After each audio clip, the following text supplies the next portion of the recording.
Hi everyone, happy December and welcome to the last video of 2023. We hope you had an amazing November and a wonderful Thanksgiving break. As we're reaching the end, we hope you had a fantastic first semester, and if not, you'll have winter break to rest up. We'll be starting some learning tips and some recent medical events with you. And make sure to follow our Instagram at JFK Medboard and all of our social media. So let's start.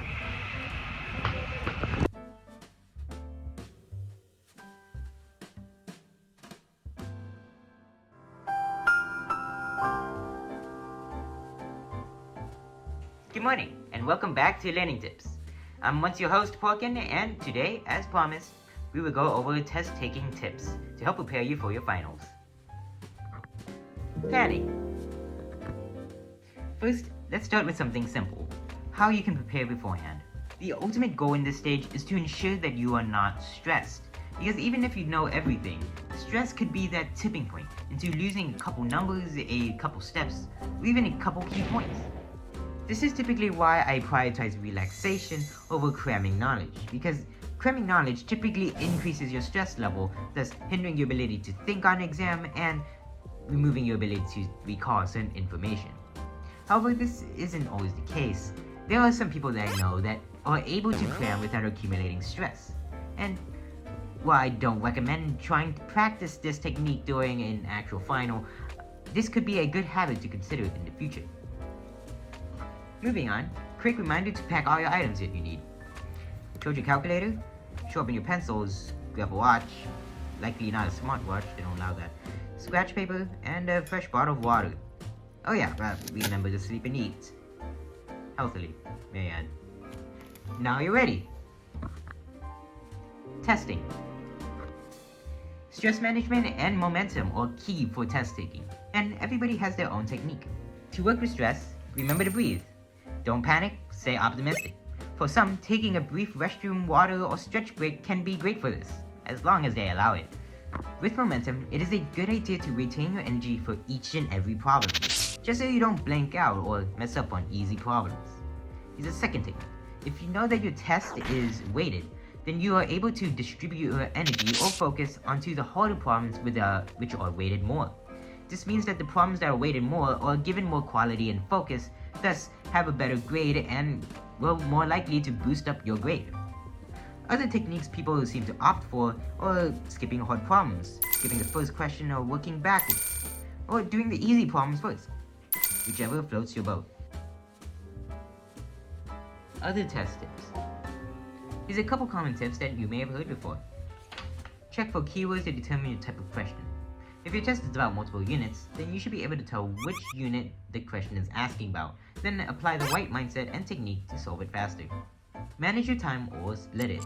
You can use this to skip problems that you may spend too long on, and spend more time on those that are weighted. Work on easy problems first. Easy points. Create an outline for free responses.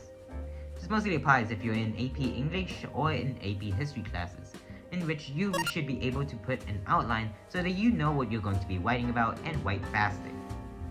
Eliminate options on multiple choice. Remove the outlines.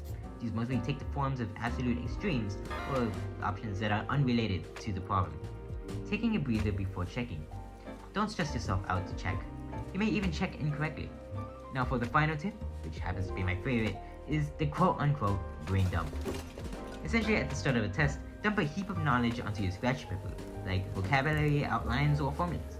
This way you have your small cheat sheet that you've magically manifested during the start of the test that's actually legitimate.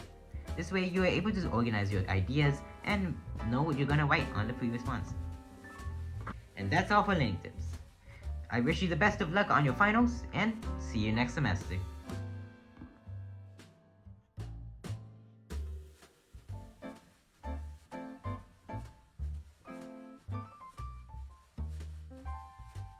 The U.S., the Food and Drug Administration, is screening imports of cinnamon from multiple countries for toxic lead contamination after growing reports of children who were sickened after eating pouches of applesauce and apple puree. Illnesses linked to the pouches have been reported in children ages 1 to 3, with at least one child showing a blood lead level 8 times higher than the level that raises concern, according to the Centers for Disease Control and Prevention. The used fruit products include patches of Buena apple cinnamon fruit puree and Schnucks and Ways brand cinnamon applesauce sold at Dollar Tree and on Amazon.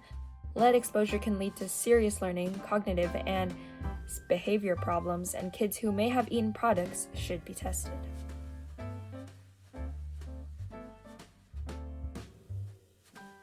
A wireless, non-invasive device has shown promise in detecting the biomarkers of Alzheimer's and Parkinson's disease. Researchers said that the device uses electrical detection to identify proteins associated with Alzheimer's and Parkinson's in saliva and urine. This portable diagnostic system would allow testing at home and at point of care, like clinics and nursing homes for neurodegenerative diseases globally, co-researcher Ratnesh Land said. UC San Diego has licensed the technology to a biotechnology startup called Ampera Life.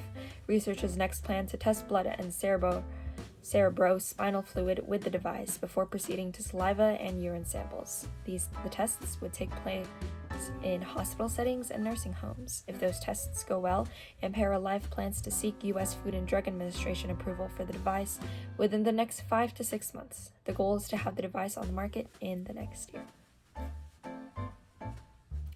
Tens of thousands of healthcare workers have ratified a new 4-year contract with industry giant Kaiser Permanente following a strike over wages and staffing levels. The parties announced Thursday. Of the 85,000 members in the coalition of Kaiser Permanente unions, 98.5% voted in recent weeks to ratify the contract, the coalition said in a press release. It runs retroactively from October 1st through September 30, 2027. The deal includes setting minimum hourly wages at $25 in California, where most of Kaiser's facilities are located, and $23, with the workers also seeing a 21% wage increase over 4 years. The 3-day strike last month involved 75,000 workers in California, Colorado, Oregon, and Washington. Gaza hospitals have been surrounded by tanks and out of medicine amid war. Healthcare workers in New Jersey sympathize with the crisis, calling for the protection of hospitals in Gaza. Premature babies in Gaza's largest hospital, Al-Shifa Hospital, are evacuated. Thousands of Palestinians are believed to be sheltering in and around the hospital, which the UN said had become the epicenter of fighting in the area, trapping vulnerable patients, staff, and the displaced.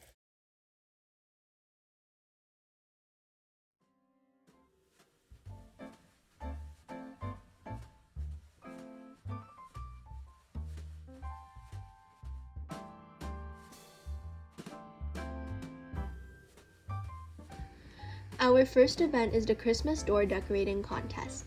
The contest ends the Friday before finals week, December 8th, and the prize is distributed on the Monday of finals week, on the 11th. Our next event is final exams. Finals is from December 12th to 15th. Tuesday is period 1 and 6, Wednesday is period 2 and 5, and Thursday is 3 and 4. 1:04 p.m. is the release time, and the last day of school is December 15th. And our final event is winter break from December 19th to January 9, 2024. Thank you.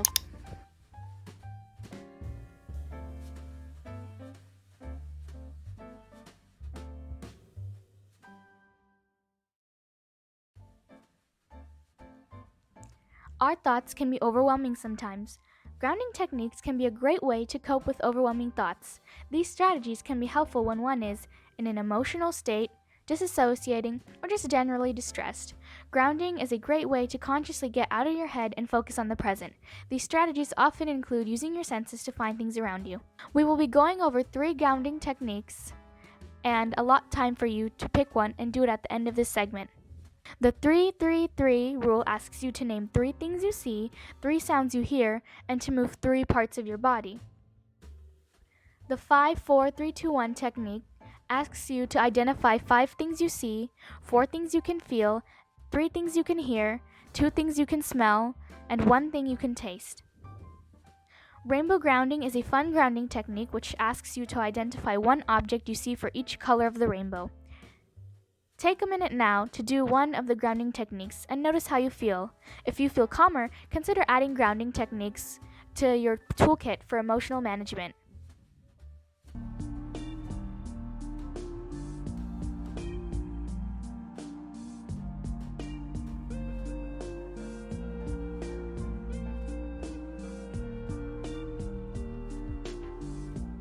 Thank you to our medical magnet for a wonderful fall semester and a fantastic 2023. Wishing you the best for the new year. Stay safe, stay warm, stay healthy, and have a happy holiday.